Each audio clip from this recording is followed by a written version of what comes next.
There's a test at the end of this lesson, so if you know this material well, you can test out on it and skip to the next lesson. I'll put the starting time for the test in the comments below. In Lesson 2, we introduced the key signature. You may have wondered about the different symbols within each key signature, so let's talk about that. Remember that notes are telling us to move our voices up and down by a certain distance, called an interval. These three pitches are each one step apart, also called one tone apart.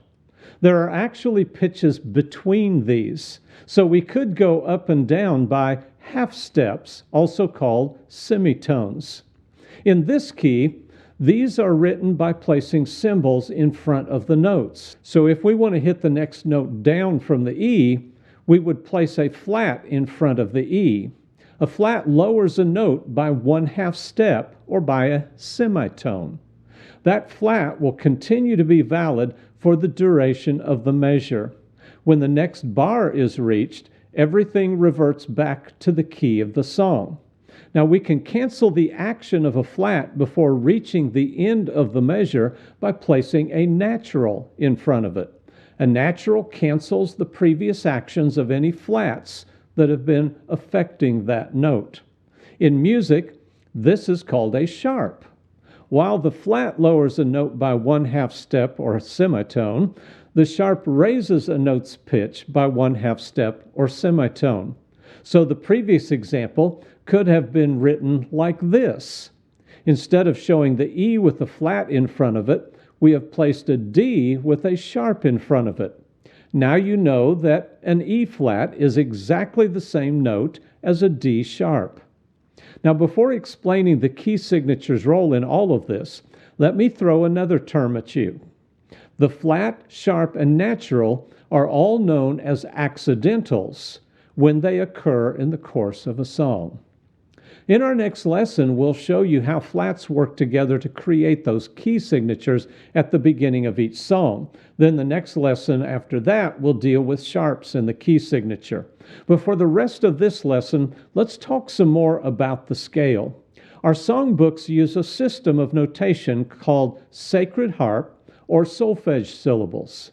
Each note of the scale is assigned a distinct shape, and those shapes have specific names. They are do, re, mi, fa, sol, la, ti. And then they repeat, just like A, B, C, D, E, F, G. You have do, re, mi, fa, sol, la, ti. And as we introduced the term do in Lesson 2, we saw that it is the key of a song in a major key. Minor keys don't come until later, so just a little note on the word sol, pardon the pun, sol can also be spelled S-O. Now there's no difference in that. The major scale in the key of C looks and sounds like this. Do, re, mi, fa, sol, la, ti, do. The major scale has a bright, cheery sound to it. Much of that is due to its construction. Not every note in the scale is a full tone apart. This is best seen on a piano playing the key of C. The first three notes are one tone apart, then just a semitone. Then the next three intervals are one tone, then a semitone. This is the structure of a major scale, no matter what the key is. It's always 3 notes, jump a half to 4 notes, jump a half to 1 note. And that 1 note is the first note in the next 3 for the octave above. 3 notes, jump a half to 4 notes, jump a half to 1 note. The piano makes a great place to see this because the raised black keys are semitones in the key of C. The scale is the foundation of music. We'll work on singing the scale in Lesson 2 of the singing section, and here's a link in the upper right-hand corner if you'd like to try that. Now I'll let you test out on this material if you think you're ready. Number 1, pitches that are one step apart are also said to be one blank apart. The answer is tone. Number 2, intervals that are 1/2 step apart are called And the answer is semitones. Number 3, the name of the symbol that lowers a note by a half step is called a, and the answer is flat. Number 4, the name of the symbol that raises a note by a half a step is called a, and the answer is sharp. Number 5, the symbol used to cancel these changes is called a, the answer is natural.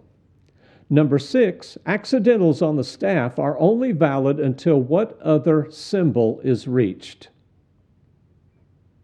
The answer is a bar. List the solfege syllables in ascending order. The answer is do, re, mi, fa, sol, la, ti. Number 8, what is the difference between sol, spelled with an L, and so, spelled without an L? The answer is there is no difference. Number 9, a major key structure is always. The answer is 3 notes, jump a half to 4 notes, jump a half to 1 note. If you've gotten this material under your belt, here's a link to the next lesson.